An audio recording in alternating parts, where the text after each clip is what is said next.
तो दोस्तों, आज एक ऐसी कहानी सुनो जो शायद सुनने के बाद तुम्हें रात में नींद ना आए। ये बात है कब्रिस्तान के घोल की। एक कहानी जो मैंने खुद किसी से सुनी और अब तुम्हें सुना रहा हो। तो बैठो, लाइट्स डिम करो और ध्यान से सुनो, क्योंकि ये स्टोरी है एक छोटे से गांव की जहां कब्रिस्तान के साए में एक शैतान छुपा है। ये बात है काला खेत नाम के एक छोटे से गांव की, जो एक पुराने खंडर कब्रिस्तान के बिल्कुल पास बसा हुआ था। कब्रिस्तान इतना पुराना था कि उसकी दीवारें भी जैसे रूहों के राज छुपाए बैठी थी। गांव के लोग कहते थे कि रात के वक्त कब्रिस्तान से अजीब अजीब आवाजें आती है। कभी कोई धीरे से रो रहा हो, कभी कोई खुरचने की आवाज, और कभी ऐसा लगता है जैसे कोई तुम्हारे कान में कुछ बोल रहा हो। पर सबसे डरावनी बात थी भूल की। लोग कहते थे कि कब्रिस्तान के नीचे एक शैतान रहता है, एक घोल जो रात के अंधेरे में जागता है और जो भी उसके रास्ते में आता है उसे वो मार देता है। तो कहानी की शुरुआत होती है। कालाखेत गांव में एक लड़का था, अर्जुन, 25 साल का, दिखने में एकदम हीरो जैसा, पर थोड़ी सी अकड़। अर्जुन को ये सब डरावनी कहानियां बिल्कुल बकवास लगती थी। वो कहता था ये सब मन गढ़ंत कहानियां हैं, कोई घोल वोल नहीं होता, लोगों के दिमाग का फतूर है। वो अपने दोस्तों के साथ हमेशा मजाक उड़ाया करता था। एक शाम की बात है, अर्जुन अपने दोस्त समीर के साथ गांव की चाय की टपरी पर बैठा था। समीर थोड़ा डरा हुआ था और उसका चेहरा कुछ ज्यादा ही सफेद था। उसने अपने जेब से एक पुरानी धूल भरी किताब निकाली और अर्जुन को दिखाया। किताब का नाम था कब्रिस्तान के राज। उसने कहा, अर्जुन ये देख, मैंने मेरे दादा की अलमारी में पाया है। समीर ने डरते हुए कहा, इसमें लिखा है कि कब्रिस्तान में एक घोल रहता है जो हर 50 साल बाद एक नए शिकार को चुनता है, और ये साल वही 50वां साल है। अर्जुन ने हंस के बात टाल दी और कहा, अभी ये सब फिल्मी कहानियां हैं, कोई घोल नहीं होता, चल मैं तुझे दिखाता हूँ। उसने समीर को चैलेंज किया कि वो उसी रात कब्रिस्तान जाएगा और साबित करेगा कि ये सब झूठ है। समीर ने मना किया, अर्जुन मत जा, कुछ गलत हो गया तो। पर अर्जुन कहाँ मानने वाला था। उसने कहा, तू देख, मैं रात के 11 बजे कब्रिस्तान जाऊंगा और सुबह वापस आके तुझे बोलूंगा कि कुछ नहीं हुआ। अब रात के 11 बजे अर्जुन अकेला कब्रिस्तान के दरवाजे पर खड़ा था। समीर भी था, पर वो थोड़ी दूर पे खड़ा था। डर के मारे उसके हाथ कांप रहे थे। कब्रिस्तान के अंदर खूब अंधेरा था। चांद की रोशनी में सिर्फ कुछ पुरानी कब्रें चमक रही थी और हवा में एक सर्दी सी थी। अर्जुन ने अपने टॉर्च जलाई और अंदर चला गया। उसने कहा, देखा समीर, कुछ नहीं है यहाँ पर उसकी आवाज़ कब्रिस्तान के अंधेरे में डूब गई। अंदर का माहौल अजीब था।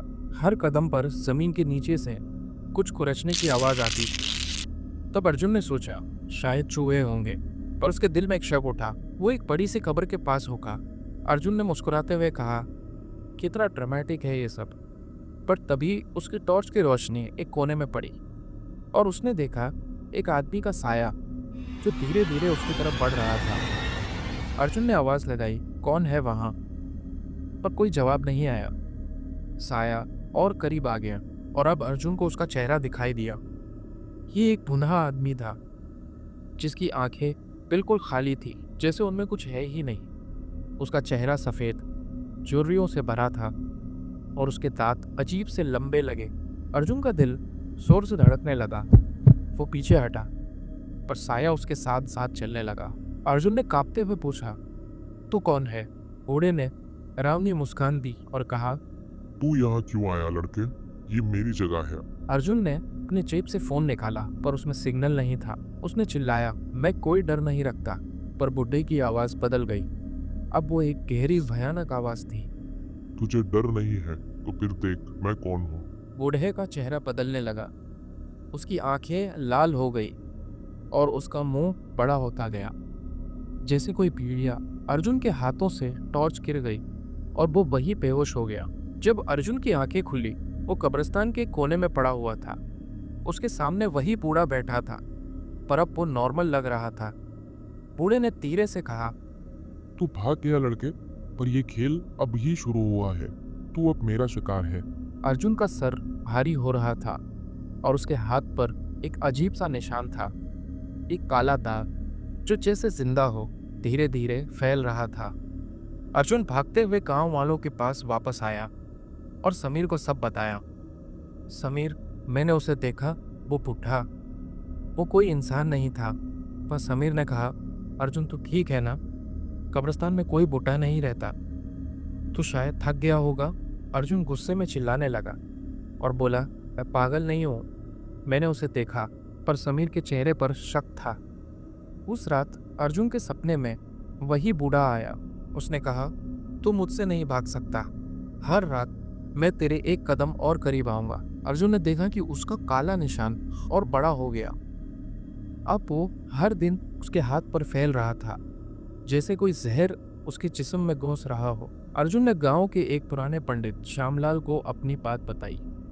पंडित जी का चेहरा सुनते ही सफेद पड़ गया। उन्होंने समीर की किताब कब्रिस्तान के राज देखी और कहा, यह घोल कोई साधारण शैतान नहीं है, ये एक पुरानी रूह है जो कब्रिस्तान के नीचे बंद है। हर 50 साल बाद ये एक नए इंसान की रूह चुनता है और जब तक उसकी रूह न खा ले ये नहीं रुकता। पंडित ने अर्जुन को एक मंत्र दिया और कहा, तू कब्रिस्तान वापस जा, एक पुरानी कब्र के नीचे एक तावीज है जो इस ऊल को बंद करता है, उसको निकाल और जला दे, तभी ये शराब रुकेगा। पर याद रख, अगर तू फेल हुआ तो ऊल तुझे हमेशा के लिए अपना बना लेगा। अर्जुन डर गया, पर उसके पास कोई ऑप्शन नहीं था। उसने समीर और दो और दोस्त रीना और विक्रम को साथ लिया। रीना थोड़ी सी स्पिरिचुअल थी और विक्रम एक टफ बंदा था जो कहता था कि वो किसी से नहीं डरता। रात के 12 बजे चारों कब्रिस्तान के दरवाजे पर खड़े। अंदर का माहौल और भी डरावना था। हवा में एक गंदी सी बदबू थी और हर कदम पर उन्हें लगता था कि कोई उन्हें देख रहा है। रीना ने कहा, अर्जुन मुझे ये ठीक नहीं लग रहा है, हमें वापस चलना चाहिए। पर अर्जुन ने कहा, नहीं रीना, अगर मैं ये नहीं करता तो ये श्राप मुझे खा जाएगा। वो उस कब्र तक पहुंचे जिसमें तावीज होने की बात थी।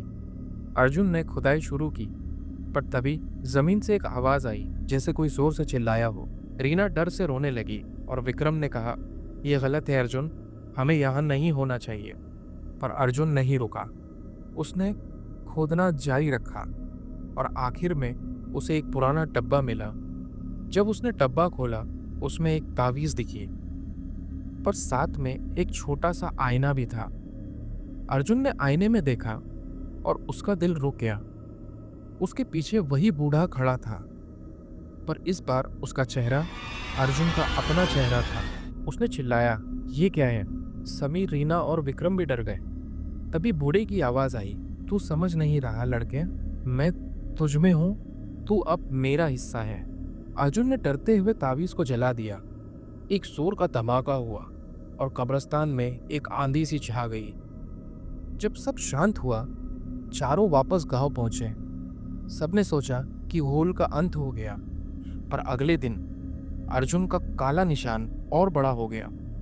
उसने अपने आप को कमरे में बंद कर लिया, पर हर रात वो बूढ़ा उसके सपनों में आता और कहता, तू मेरा है। एक रात अर्जुन ने अपने कमरे का दरवाजा खोला और देखा समीर, रीना और विक्रम उसके सामने खड़े थे, पर उनकी आंखें खाली थी और उन सब के हाथों में वही काला निशान था। अर्जुन समझ गया, घोल का श्राप किसी एक इंसान तक नहीं था। तावीज जलाने से घोल बंद नहीं हुआ, बल्कि वो अब हर उस इंसान में घुस गया जो कब्रिस्तान गया था।